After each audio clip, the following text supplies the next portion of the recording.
CP smart classes में एक बार फिर से आप सभी लोगों का बहुत बहुत स्वागत है। आज के इस वीडियो में हम लोग अर्थव्यवस्था का अगला वीडियो डिस्कस करने वाले हैं। बहुत ही महत्वपूर्ण एमसीक्यू हैं, तो यहाँ से सवाल आपका बनने की पूरी संभावना है, क्योंकि मैं जो भी सवाल बनाती हूँ वो पुराने पेपर देख के और जो पेपर का पैटर्न चल रहा है उसी हिसाब से बनाती हूँ। खंड शिक्षा अधिकारी में भी मेरे इकोनॉमी के 2 वीडियो से 3 सवाल आए थे, तो आप देख सकते हैं पिछले बैक वाले वीडियो। मैंने 51 से इसलिए इसमें शुरू किया है क्योंकि इससे पहले मैं कई सारे वीडियो बना चुकी हूँ, तो आप वो जाके देख सकते हैं। तो चलिए आज का वीडियो शुरू करते हैं। तो पहला प्रश्न है, भारतीय खाद्य सुरक्षा मानक प्राधिकरण द्वारा जारी खाद्य सुरक्षा सूचकांक 2019 में प्रथम स्थान पर है, यानी 7 जून 2020 को दूसरे राज्य खाद्य सुरक्षा सूचकांक 2019-20 जारी किया खाद्य सुरक्षा आयोग ने। तो उसमें किस स्टेट को पहला नंबर मिला है खाद्य सुरक्षा की दृष्टि से, तो वो है गुजरात। गुजरात को पहला नंबर मिला है। तमिलनाडु दूसरे नंबर पर है, महाराष्ट्र तीसरे पर है और गोवा है वो आपका छोटे राज्यों में प्रथम स्थान पर है, क्योंकि 3 तरह की कैटेगरीज में बनाई जाती है, बड़े राज्य, छोटे राज्य और केंद्र शासित प्रदेश। तो इस तरह से 3 कैटेगरीज में बनाई जाती हैं। और ये दूसरी रिपोर्ट थी जो अभी 2019-20 की जो जारी की गई है। इससे पहले एक रिपोर्ट जारी की थी। तो ईट राइट मूवमेंट है वो भी FSSAI द्वारा ही शुरू किया गया है। तो यहाँ से सवाल बनते हैं, तो ये चीज़ आपको ध्यान में रखना है। अगले प्रश्न की तरफ चलते हैं। हाल ही में अंतर्राष्ट्रीय मुद्रा कोष की वर्ल्ड इकोनॉमिक आउटलुक रिपोर्ट 2020-21 में भारत की जीडीपी में कितने प्रतिशत की अनुमानित की गई है वृद्धि, जो भारत की जीडीपी में वो कितनी हो सकती है वो आपको बताना है, क्योंकि जो संशोधित किए गए हैं हाल ही में कुछ अनुमान कोविड की वजह से। तो पहले जो 2020-21 में भारत की अनुमानित जीडीपी थी वो थी 5.8% रहने का अनुमान था IMF की तरफ से, अंतर्राष्ट्रीय मुद्रा कोष की तरफ से। लेकिन संशोधित जो अनुमान निकाले हैं 2020-21 के, और उसमें 4.5% कर दिया गया है। तो यहाँ पे आपको ध्यान रखना है, ताज़ा रिपोर्ट में 4.5% है। इस टाइप के सवाल पूछ लेता है। तो ये करंट की रिपोर्ट है, जून 2020 में जो आई है उसमें 4.5 कर दिया है। ये 2 बार रिपोर्ट जारी होती है, एक बार जनवरी में और एक बार जून में। साल में 2 बार होती है, फिक्स नहीं है कि जून या जनवरी में हो, मई में भी हो जाती है, लेकिन 2 बार होती है साल में, ये आपको ध्यान में रखना है। अगला प्रश्न है, भारत की कौन सी कंपनी दुनिया की 48वीं मूल्यवान कंपनी बन गई है? तो ये रिलायंस इंडस्ट्री है जो दुनिया की 48वीं सबसे मूल्यवान कंपनी बन चुकी है। तो ऑप्शन ए इसका राइट आंसर है, रिलायंस इंडस्ट्री।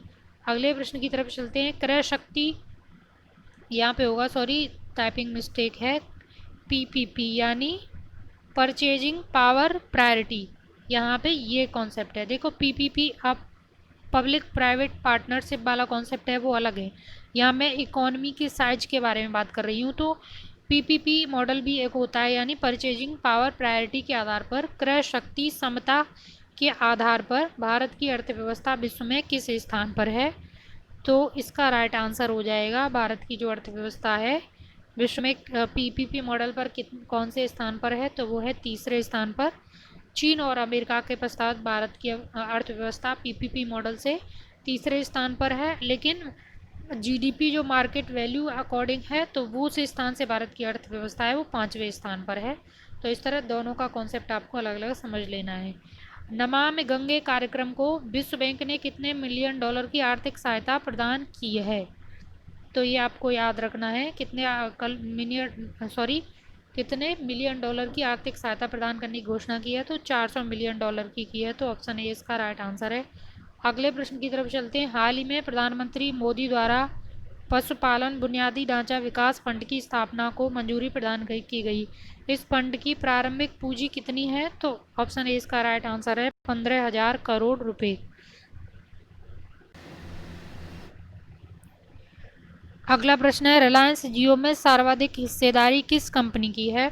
तो रिलायंस जियो में जिस कंपनी की सर्वाधिक हिस्सेदारी है इस टाइम, तो वो है आपकी फेसबुक। फेसबुक का सबसे ज़्यादा शेयर है इस टाइम, 9.99% है वो फेसबुक का शेयर है रिलायंस जियो में। दूसरे नंबर पर है सिल्वर लेक, और तीसरे पर है विस्टा, और चौथे पर है जनरल अटलांटिक। तो इस तरह से ये क्रम है, सेम क्रम दिया है ऐसे।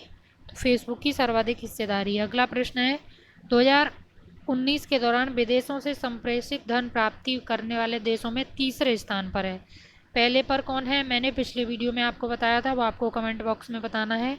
दूसरे पर चीन है, और जो तीसरे पर है वह है आपका मैक्सिको। ऑप्शन सी इसका राइट आंसर है। अगले प्रश्न की तरफ चलते हैं। तालीबीरा कोयला खदान स्थित है। जो तालीबीरा कोयला खदान है ये कहाँ पे स्थित है आपको बताना है। तो तालीबीरा कोयला खदान है, ये इस बार चर्चा में क्यों है?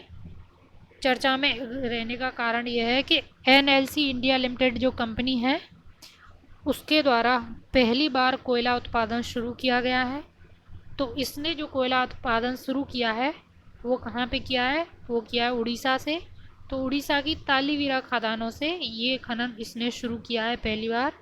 कोयला मंत्रालय के अंतर्गत ये कंपनी आती है। नवरत्न सार्वजनिक उद्यम है, यानी पब्लिक सेक्टर अंडरटेकिंग, यानी PSU है NLC इंडिया लिमिटेड।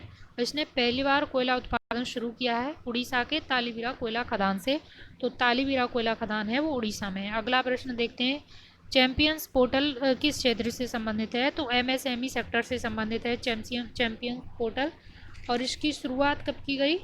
तो इसकी शुरुआत की गई थी 1 जून 2020 को। इसका उद्घाटन किया गया, लॉन्च किया मोदी जी ने 1 जून 2020 को। चैंपियंस पोर्टल ये MSME सेक्टर से जुड़ा हुआ है। फुल फॉर्म क्या है? Creation and harmonious application of modern process of increasing the output and national strength. तो ये इसकी फुल फॉर्म है। तो ये MSME सेक्टर से जुड़ा हुआ है। अब कल के वीडियो में हमारा टॉपिक रहेगा जो भारत में जन्म दर, मृत्यु दर, जो SRS के जो नवीनतम आंकड़े होते हैं उससे संबंधित। तो एक ही वीडियो आएगा, उसमें जो भी महत्वपूर्ण डाटा इस बार आया है, क्योंकि जो करंट में आया अभी हाल ही में मई में ये जारी हुआ है, तो यहाँ से पूरी संभावना है कि RO में प्रश्न बने। तो कल का वीडियो आपके लिए बहुत इंपॉर्टेंट होने वाला है, तो आप उसको ज़रूर देखें। तो कल के वीडियो में आपसे फिर मिलते हैं, तब तक के लिए धन्यवाद।